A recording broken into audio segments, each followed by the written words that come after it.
วิธีเฮ็ดให้ตัวหนังสืออยู่เครื่องกลางกระดาษเฮามาเบิ่งขั้นตอนกันเลย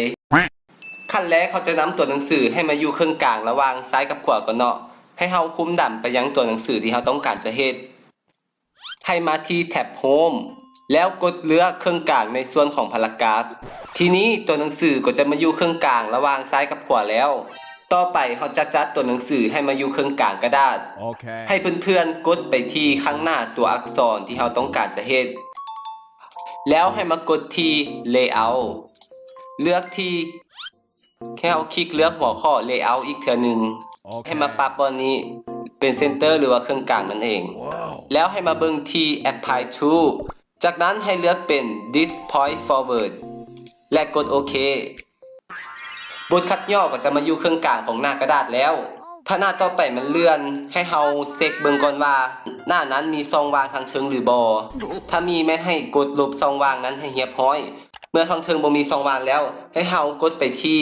ด้านหน้าของตัวอักษรแรกจากนั้นกดไปที่แท็บ Layout เหมือนเดิมกดไปที่สัญลักษณ์นี้ช่องหัวข้อ Page Setup เลือก Layout แล้วมาปรับบอนนี้ให้เป็น Top ต่อไป Apply to ให้เฮาเลือกเป็น This Point Forward และกดโอเคถ้าเราเฮ็ดแบบนี้ในหน้าตั้งค่ามันก็จะย้ายจากเครื่องกลางไปอยู่ด้านเทิงและจะยังคงหน้าบทคัดย่อให้อยู่เครื่องกลางในการสร้างหน้าต่อไปของหน้าที่3หน้ากระดาษก็จะถูกตั้งค่าให้อยู่ด้านเทิงอัตโนมัติและถ้าเราเพิ่มด้านหน้าถัดไปหลังจากบทคัดย่อ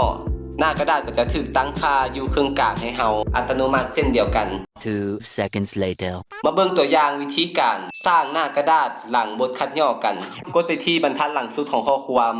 กดเสร็จแล้วมากดที่แท็บ Layout แล้วกดไปที่ Breaks แล้วเลือก Page บอนนี้มันก็จะเป็นการสร้างหน้ากระดาษใน Word ที่ถูกต้องเวลาที่จะสร้างหน้ากระดาษแบบนี้มันจะดีกว่าการที่เรากด Enter ในการสร้างหน้ากระดาษมันก็จะเป็นข้อมูลในการจัดหน้ากระดาษคือกับหน้าก่อนหน้านี้ตัวหนังสือจะอยู่ระหว่างเครื่องกลางของกระดาษเวลาที่เราพิมพ์ข้อความลงไปมันจะอยู่เครื่องกลางเป๊ะๆแบบนี้เลย Meanwhile เพื่อนๆสามารถลองเอาไปปรับใช้เข้าในงานของเพื่อนๆได้เลยหวังว่าคลิปนี้จะเป็นประโยชน์ให้กับเพื่อนๆแล้วพบกันใหม่คลิปหน้าสบายดี